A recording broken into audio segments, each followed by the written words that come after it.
E aí, minha amiga, meu amigo, você tá bom? Tudo bem? Olha que bonito isso aqui, ó. Esse pós-al danado. Como é que você tá? Hoje nós vamos fazer uma reflexão, percepção dupla. Dupla. Percepção e reflexão.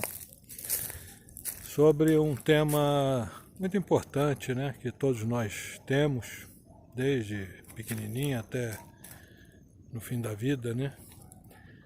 O medo. Hoje nós vamos falar sobre o medo. Um dos sentimentos mais presentes na nossa existência aqui na Terra, né? Nos acompanha desde pequeno, né? Começa o instinto, depois, quando a percepção vai surgindo, né? Ele vai se aprimorando. E ele vem disfarçado de muitas formas, né? Fobias, né? Terror, angústia, raiva, né? O medo de uma potencial ameaça, o vizinho chato, né? Enfim, o medo é um sentimento presente em nós, mas que ele tem uma utilidade básica, né, de nos ajudar a evitar lugares ruins. Mas ele não evita, por exemplo, fazer coisas ruins para nós mesmos. Apesar da gente ter essa possibilidade, né, de raciocinar e de decidir, muitas vezes o medo não nos impede de fazer besteira, né? Errar. E a gente erra bastante. Independente do medo. Isso é um bom exemplo para a gente perceber que nem tudo é culpa dele, né?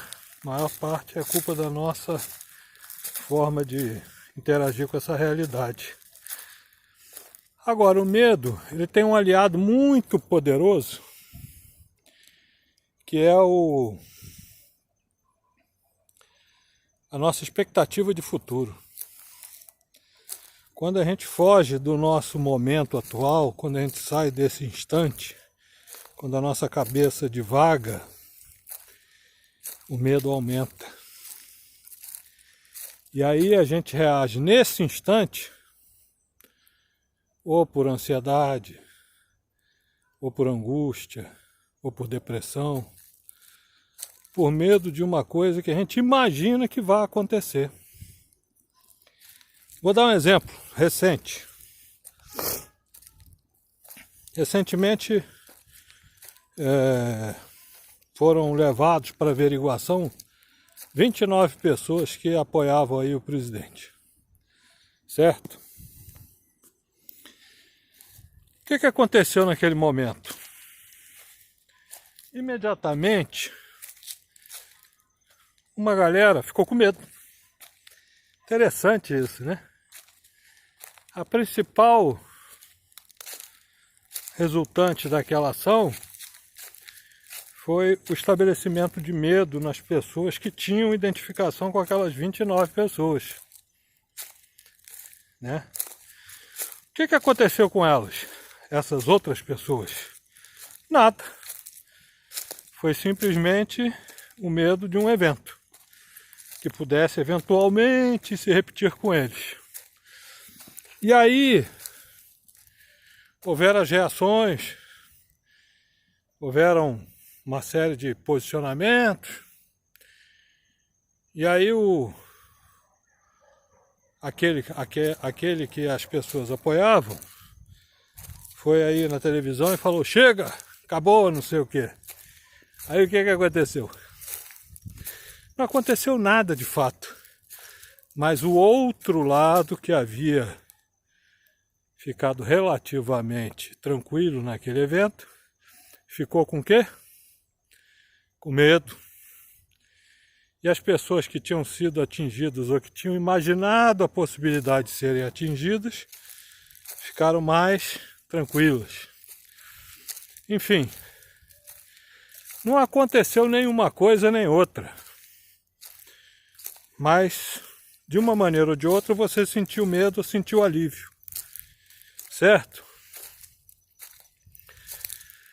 Sempre em cima de um episódio imaginário. Esse aqui é só um exemplo. Agora, todos os outros são episódios imaginários.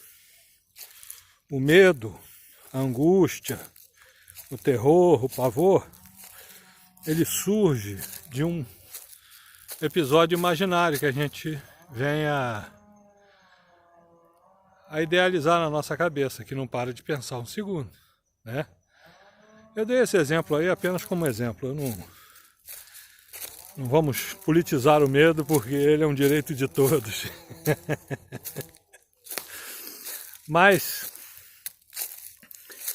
o que eu posso fazer, né?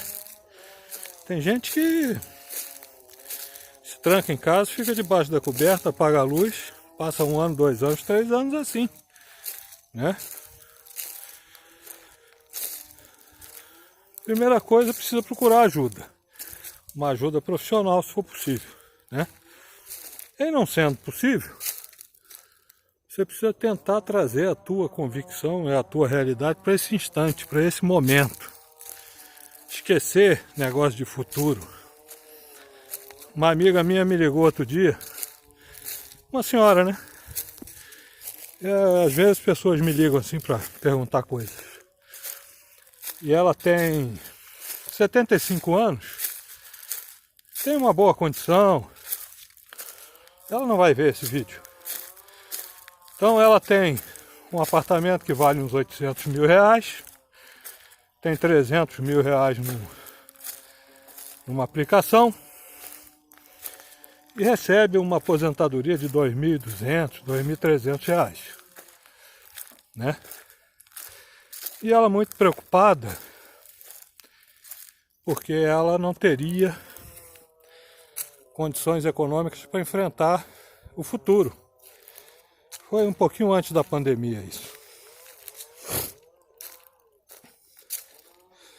Que tem que pagar um plano de saúde caro.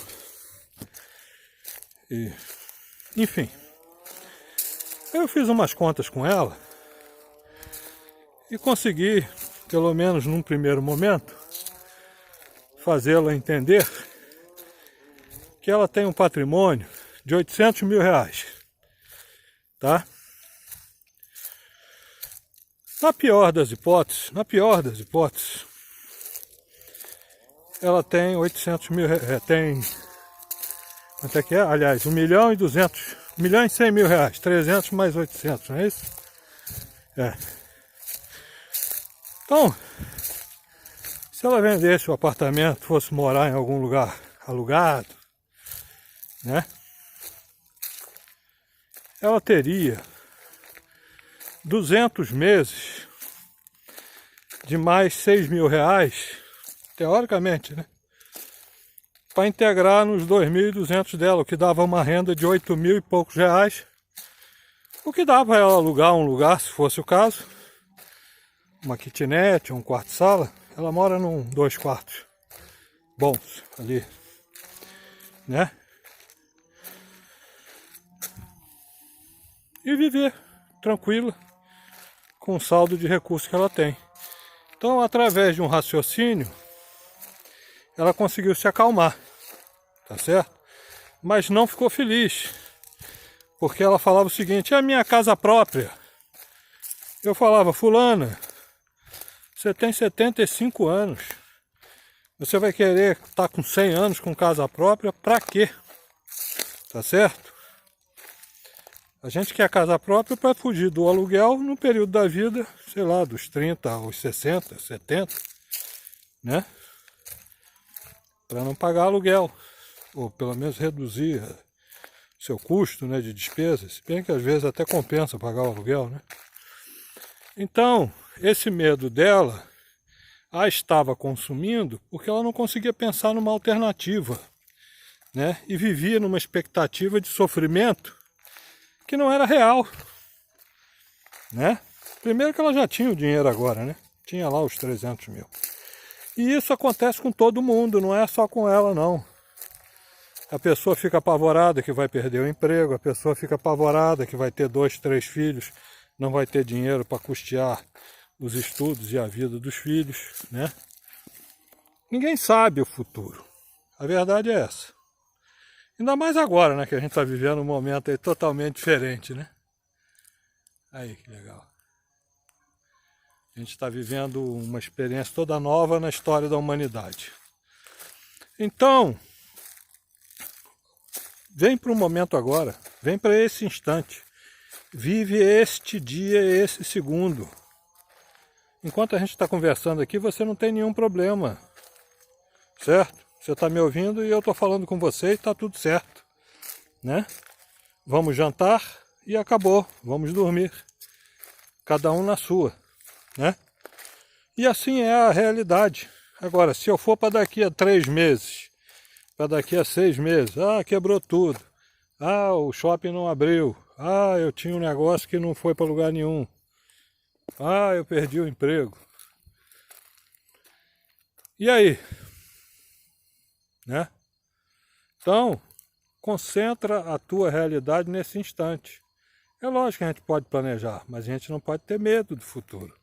Porque o único medo que a gente pode ter é o medo do futuro. É o medo dessas coisas que a gente não conhece. Tá? Então, meu amigo, minha amiga, você que está aí me ouvindo, o medo ele só se manifesta quando eu saio desse instante agora.